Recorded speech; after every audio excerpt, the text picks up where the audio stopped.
प्यारे बच्चों, DMIC online classes में आपका स्वागत है। आप पढ़ रहे हैं class 10th English grammar Hindi to English translation. प्यारे बच्चों, प्रतिदिन डाले जाने वाले वीडियोस को ध्यान से देखा करें, समझा करें और दी जाने वाली एक्सरसाइजेस को हल किया करें। अगले दिन दिए गए उनके हल से मिलान किया करें तथा अपने कार्य में की गई गलतियों में सुधार करें। प्यारे बच्चों, इंग्लिश ग्रामर ट्रांसलेशन में आज हम आपको यूज ऑफ द यानी द का प्रयोग पढ़ाएंगे। इसमें जो रूल्स हैं कि कहाँ कहाँ पर द का प्रयोग करते हैं, इनके बारे में बारी बारी से उदाहरण के द्वारा पढ़ेंगे। तो देखिए, पहला जो नियम है, उदाहरण है, नियम है वो है before a particular object and name. Particular यानी विशेष, कोई विशेष वस्तु, ऑब्जेक्ट माने वस्तु होती है, विशेष वस्तु या फिर नाम से पहले हम द का प्रयोग करते हैं।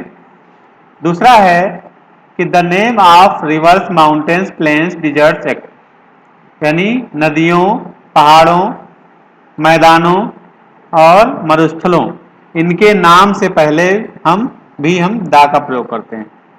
ठीक है। और तीसरा है एडजेक्टिव सुपरलेटिव डिग्री। एडजेक्टिव की जो सुपरलेटिव डिग्री होती है, यानी विशेषण जो होता है, उसकी जो सुपरलेटिव डिग्री होती है, तो 3 डिग्री होती हैं, सिंपल और 3 प्रकार की डिग्रियां होती हैं एडजेक्टिव की। तो उसमें से जो तीसरी वाली होती है सुपरलेटिव डिग्री, उससे पहले हम द का प्रयोग करते हैं। ठीक है। चौथा जो नियम है वो है common noun that has been used once before. ऐसे कॉमन नाउन्स यानी ऐसे जो कॉमन नाउन हैं या जातवाचक संज्ञाएं हैं जो पहले से प्रयोग में लाई जा चुकी हूं, जो पहले से प्रयोग में लाई जा चुकी हूं, उनके पहले द का प्रयोग करते हैं। तो इस तरह से हमने देखा कि हमें 4 पॉइंट मिले हैं और 4 पॉइंट में पहला है कि किसी विशेष वस्तु या नाम से पहले, किसी विशेष वस्तु या उसके नाम से पहले, और नदियों, पहाड़ों, मैदानों और मरुस्थलों के नाम से पहले, एडजेक्टिव की सुपरलेटिव डिग्री से पहले, और ऐसे कॉमन नाउन, ऐसे जातवाचक संज्ञाओं से पहले जिनका उपयोग पहले एक बार हो चुका हो, उनसे पहले करते हैं। तो आइए उदाहरणों के द्वारा हम इन्हें समझने का प्रयास करते हैं। देखिए, पहला उदाहरण है, तुम्हारी पुस्तक अध्यापक की मेज पर है। तो तुम्हारी पुस्तक अध्यापक की मेज पर है। देखिए, यहां पर एक वस्तु का, विशेष वस्तु का नाम है, यानी पुस्तक एक विशेष वस्तु होती है ना, और मेज भी एक विशेष वस्तु है। ठीक है। तो इस तरह से दोनों से पहले हम द का प्रयोग करेंगे। और अध्यापक जो है एक जातवाचक कॉमन नाउन होता है, तो अध्यापक से पहले भी हम द का प्रयोग करेंगे। तो इस तरह से हम द का प्रयोग करेंगे तुम्हारी पुस्तक। ठीक है। तो ये हो जाएगा your book.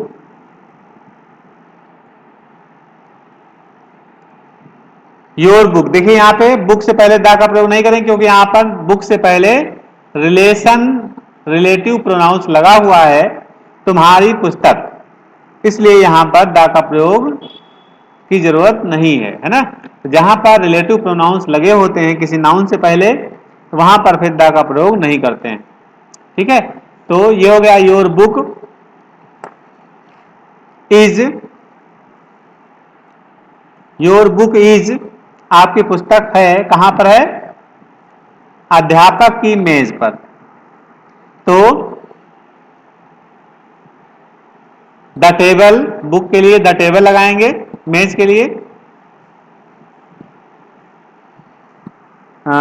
Your book is, और ऑन लगाएंगे पहले, on the table, your book is on the table, और किसकी टेबल पर? अध्यापक की, ऑफ द टीचर। देखिए ये हो गया आपका, दो जगह लगा है। तो पहला वाला नियम इसमें कारगर हो रहा है कि किसी विशेष वस्तु का नाम या किसी विशेष जो है जातवाचक जो संज्ञा होती है, जैसे व्यक्ति का नाम, उससे पहले हम द का प्रयोग करते हैं। यानी नाम ना हो, नाम का मतलब कोई आदमी का नाम है, कोई सी औरत का नाम है, इनसे पहले द का प्रयोग नहीं करते हैं। जो जातवाचक संज्ञाएं होती हैं उनसे पहले, उनका जो नाम होता है, जातवाचक संज्ञाओं का जो नाम होता है, उनसे पहले हम द का प्रयोग करते हैं। ठीक है, तो ये हो गया your book is on the table of the teacher, यानी टीचर के, अध्यापक की मेज पर है, यानी योर तुम्हारी पुस्तक अध्यापक की मेज पर है। दूसरा उदाहरण है, सूर्य दिन में चमकता है और रात में निकलता है। सूर्य, देखिए यहाँ पे सूर्य है, ये भी इससे पहले विदा का प्रयोग करेंगे, है ना। दिन, दिन में चमकता है, इससे पहले भी दा का प्रयोग करेंगे। और रात, रात से पहले विदा का प्रयोग करेंगे, चंद्रमा से पहले विदा का प्रयोग करेंगे, है ना। ठीक है, तो इस तरह से इन सबके पहले हम दा का प्रयोग करेंगे। ये भी जो है पहले वाले नियम के हिसाब से है ना। पहले वाले नियम के हिसाब से, या दूसरा वाला नियम ये कह सकते हो, उसमें हमने पिंड वगैरह नहीं जोड़ा है ना, ये भी कह सकते हो। तो आइए लिखते हैं, सूर्य दिन में चमकता है, द सन, सन, चमकना की shines, yes, H I N E S, shines, shine माने चमकना, और साइंस में चमकता है। The sun shines in the day, the sun shines in the day, है ना, दिन में चमकता है। और एंड चंद्रमा, द मून, मून निकलता है, निकलना की राइज, राइज होती, राइजेज हो जाएगा, the moon rises in the night, night means रात, ये हो गया, रात में निकलता है। The sun shines in the day and the moon rises in the night. इस तरह से द का प्रयोग हमने किया दूसरे उदाहरण में। तीसरा उदाहरण है आकाश नीला। देखिए आकाश जो है ये नाउन है, इससे पहले हम प्रयोग करेंगे द का, तो क्या लिखेंगे? The sky is blue, the sky is blue, आकाश नीला है। अगला उदाहरण है कि गंगा एक बड़ी नदी है। देखिए यहां पर दूसरा वाला नियम है, गंगा, गंगा नाम है एक नदी का, इसलिए गंगा एक बड़ी नदी है। तो लिखेंगे the Ganga, the Ganga is a big river, the Ganga is a big river, Ganga एक बड़ी नदी है। अगला सेंटेंस है, हिमालय भारत के उत्तर में है, हिमालय भारत के उत्तर में है। तो हिमालय की हिमालय लिखेंगे, हिमालय इज, भारत है, हिमालय है कहाँ है? भारत के उत्तर में। Himalaya is,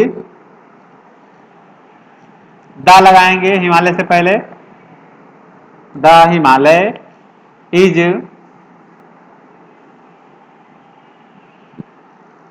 the Himalaya is to the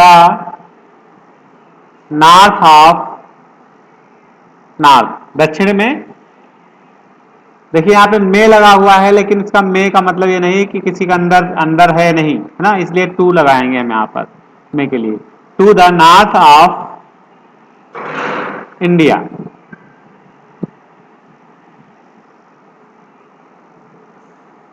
the Himalaya is to the north of India. इस तरह से लगाएंगे, the Himalaya is to the north of India. लेकिन इंडिया से पहले द का प्रयोग हम कतई नहीं करेंगे, है ना, नाम से पहले हम द का प्रयोग नहीं करते हैं। देखिए हिमालय में वाई के बाद ए लगाना हिमालय होता है। अगला सेंटेंस है कि हिंद महासागर भारत के दक्षिण में है। हिंद महासागर भारत के दक्षिण में है, तो क्या लिखेंगे, हिंद महासागर इज, द लगाएंगे, the Hind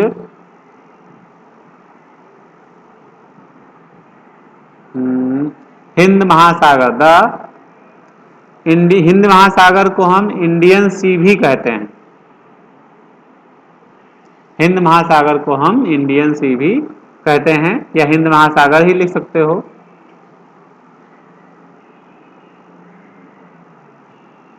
Hind Mahasagar is to south, south माने दक्षिण होता है, south of India, south of India. The Hind Mahasagar is to south of India. Hind Mahasagar Bharat के दक्षिण में है। तो हिंद महासागर दोनों तरह से लिख सकते हैं, या फिर इंडियन सी भी लिख सकते हैं और हिंद महासागर भी लिख सकते हैं। अगला सेंटेंस है, पंपास दक्षिणी अमेरिका में है। पंपास दक्षिणी अमेरिका में है, तो ये लिखेंगे पंपास, पंपास इज, द लगाएंगे, द पंपास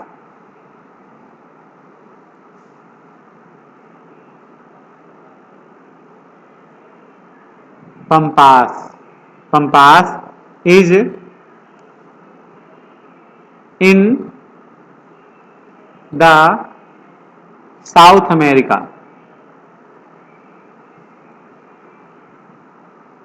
साउथ अमेरिका, दक्षिणी अमेरिका को साउथ अमेरिका देश का नाम है। इन द नहीं, इन साउथ अमेरिका।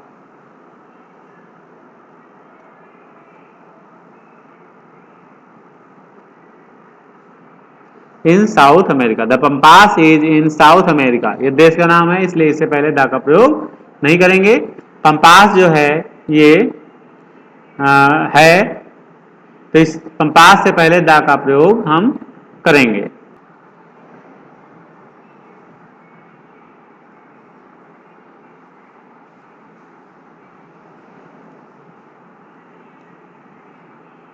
पंपास जो है, पंपास ये घास के मैदान हैं, ये ही रहेगा, बड़ा ये नहीं रहेगा। पंपास ये घास के मैदान हैं, और यहाँ पर ये काफी सारे हैं, इसलिए आर लगाएंगे यहाँ पर।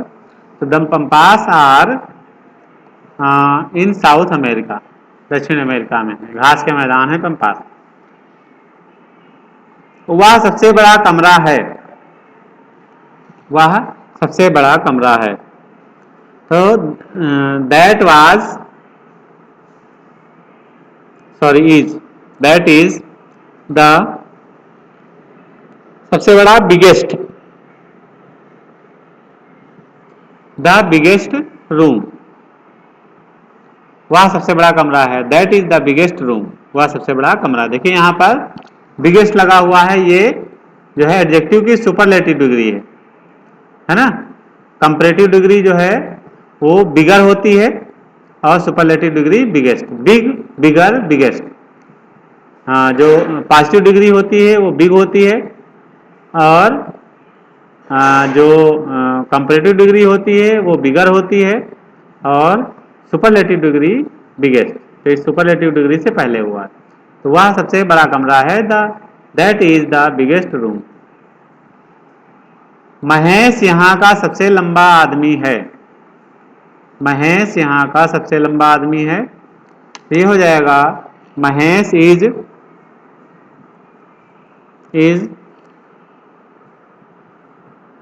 महेश इज सबसे लंबा आदमी। द महेश इज द सबसे लंबा की टालर टालेस्ट, तो टालेस्ट टैलेस्ट हो जाएगा tallest. Mahesh is the tallest man. Mahesh is the tallest man of here.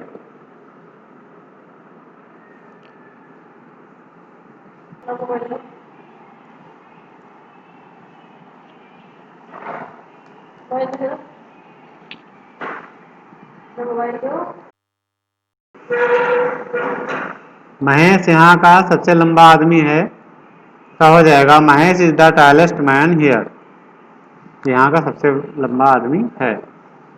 अगला सेंटेंस है, यह सेब है और सेब मीठा। देखिए यहाँ पे चौथा वाला जो नियम है आपका, ये before common noun that has been used once before, जो एक बार पहले यूज हो चुका हो। देखिए यहाँ पर है, यह सेब है, तो लिखेंगे, देखिए एक लग रहा है तो दिस इज एन एप्पल लिखेंगे, this is an apple, this is an apple. और सेब मीठा है। अब यहाँ पर जो है सेब चूंकि पहले यूज हो चुका है, इसलिए इसको लिखेंगे the Apple is sweet, the Apple is sweet. इस तरह से, यानी यदि कोई ऐसा कॉमन नाउन जो पहले यूज हो चुका हो, तो उससे पहले हम द का प्रयोग करते हैं। ठीक है। दूसरा अगला सेंटेंस है कि वे गाय मेरी हैं और गाय भूखी है। तो लिखेंगे वे गाय, दोज काउज आर माइन। वे गाय मेरी हैं, दोज काउज आर माइन। ठीक है। अब काउज का प्रयोग पहले हो चुका है, इसलिए दोबारा करेंगे तो लिखेंगे the cows are hungry, the cows are hungry, गाय भूखी हैं। Those cows are mine, the cows are hungry, गाय भूखी हैं। इस तरह से आपने देखा कि द का प्रयोग हम कहाँ कहाँ पर करते हैं। एक बार फिर से देख लीजिए, ऐसी जो वस्तुएं हैं, जो विशेष वस्तुएं या विशेष नाम हैं, उनसे पहले हम द का प्रयोग करेंगे। नदियों, माउंटेन्स, प्लेन्स, डिजर्ट्स, है ना, और पृथ्वी, सूर्य, चंद्रमा, इनसे सबसे पहले हम द का प्रयोग करेंगे। एडजेक्टिव की सुपरलेटिव डिग्री से पहले द का प्रयोग करेंगे, और ऐसे कॉमन नाउन जिनका प्रयोग पहले हो चुका हो, उनसे पहले हम द का प्रयोग करेंगे। तो इस तरह से आपने द का प्रयोग पढ़ लिया। अब इसकी एक्सरसाइज दी जा रही है, एक्सरसाइज नंबर 5। इसे आप करके और ग्रुप पर डालें। आज के लिए इतना ही। Have a nice day. Thank you.